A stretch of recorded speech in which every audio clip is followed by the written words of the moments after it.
5 अगस्त वर्ष 1947, स्थान कराची, अखंड भारत।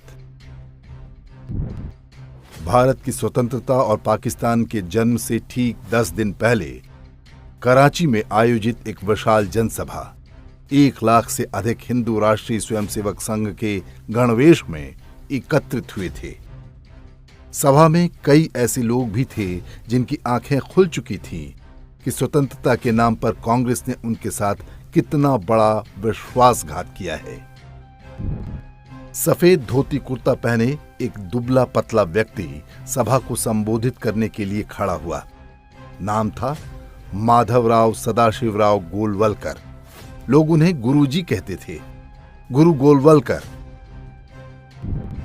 यही नाम उनकी पहचान था। वे राष्ट्रीय स्वयंसेवक संघ के द्वितीय सरसंघचालक थे। व्यक्तित्व में सादगी, चेहरे पर ऋषियों जैसा तेज और आंखों में राष्ट्र प्रेम की तड़प। सभा में गुरु गोलवलकर अत्यंत भावुक दिख रहे थे। वे समझ चुके थे कि भारत इस्लाम के हाथों सिंध को एक बार फिर से हार चुका है। वही सिंध जिसके लिए 1300 वर्ष पूर्व राजा दाहिर ने अपना बलिदान दिया था। वह सिंध अब हिंदुओं से खाली होने वाला था।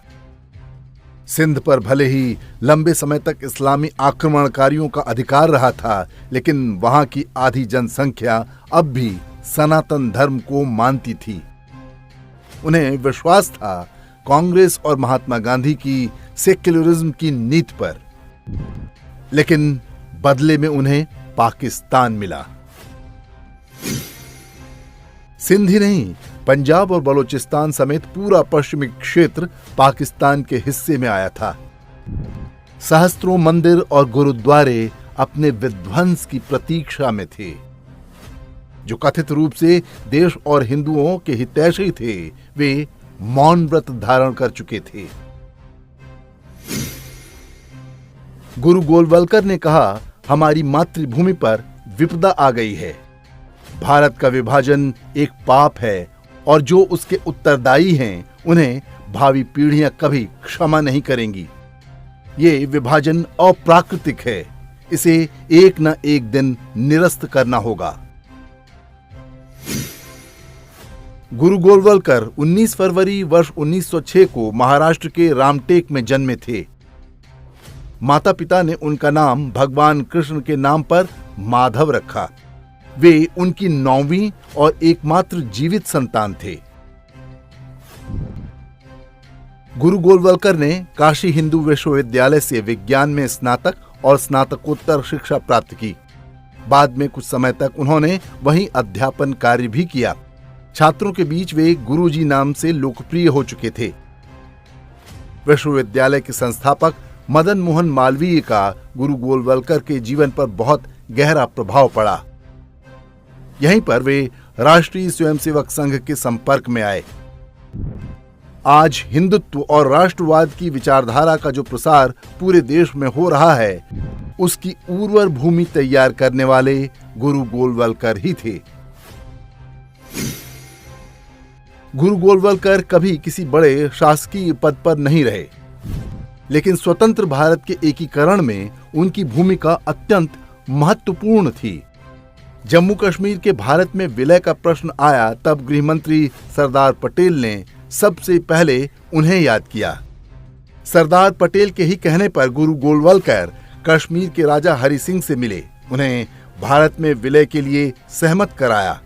गुरु गोलवलकर नहीं होते तो संभवतः जम्मू कश्मीर भी पाकिस्तान बन चुका होता। 30 जनवरी वर्ष 1948 को गांधी की हत्या के बाद राष्ट्रीय स्वयंसेवक संघ पर प्रतिबंध लगा दिया गया और गुरु गोलवलकर को जेल भेज दिया गया। जेल जाते हुए उन्होंने कहा, संदेह के बादल शीघ्र ही छटेंगे और हम निष्कलंक बाहर आएंगे। गुरु गोलवलकर के विरुद्ध कोई प्रमाण नहीं मिला, उन्हें जेल से छोड़ना पड़ा। लेकिन नेहरूवादी व्यवस्था ने गुरु गोलवलकर पर हमले जारी रखे। उन्हें मुस्लिम विरोधी और वर्ण व्यवस्था का समर्थक कहकर प्रचारित किया गया। गुरु गोलवलकर के विरुद्ध दुष्प्रचार का क्रम आज भी जारी है। वो आज भी उन शक्तियों की आंखों में खटकते हैं जो भारत को लूटने और बांटने में जुटी हैं। गुरु गोलवलकर के भाषण संग्रह बंच ऑफ थॉट्स को लेकर इसी तरह झूठ फैलाए गए और कांग्रेसी वामपंथी मीडिया ने उसे जस का तस दिखाया, बिना तथ्यों की कोई जांच किए। गुरु गोलवलकर वर्ष 1940 से 1973 तक राष्ट्रीय स्वयंसेवक के प्रमुख रहे। इन 33 वर्षों के दौरान हर वर्ष वे 2 बार पूरे भारत की परिक्रमा कर डालते थे। गुरु गोलवलकर से एक दिन किसी ने पूछा, आपका निवास स्थान कहाँ है? उन्होंने सहज भाव में उत्तर दिया, ट्रेन का डिब्बा। 33 वर्षों तक ट्रेन का डिब्बा ही उनका निवास बना रहा।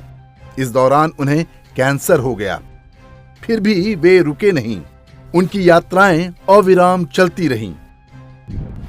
देश भर में यात्राएं करके उन्होंने राष्ट्रीय स्वयंसेवक संघ का वो संगठन खड़ा किया जिसके दम पर आज भारतीय जनता पार्टी सत्ता में है।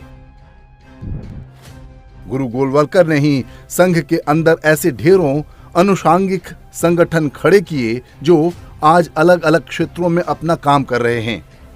इनमें विश्व हिंदू परिषद, अखिल भारतीय विद्यार्थी परिषद, भारतीय किसान संघ और भारतीय मजदूर संघ जैसे संगठन हैं। उन्होंने जो वैचारिक क्रांति पैदा की, उस पर चलने वाले देश के राष्ट्रपति, प्रधानमंत्री और कई राज्यों के मुख्यमंत्री बन चुके हैं, जबकि उनका विरोध करने वाली शक्तियां अपनी प्रासंगिकता खोती जा रही हैं। ये एक संयोग है कि अंग्रेजी कैलेंडर की 19 फरवरी तिथि को ही छत्रपति शिवाजी का भी जन्म हुआ था। एक महापुरुष ने औरंगजेब के समय में धर्म की रक्षा की और दूसरे ने कांग्रेस के समय में। गुरु गोलवलकर ने एक ऐसी वैचारिक आधारशिला रखी जिस पर भारत का भगवा ध्वज सदियों तक फहराता रहेगा।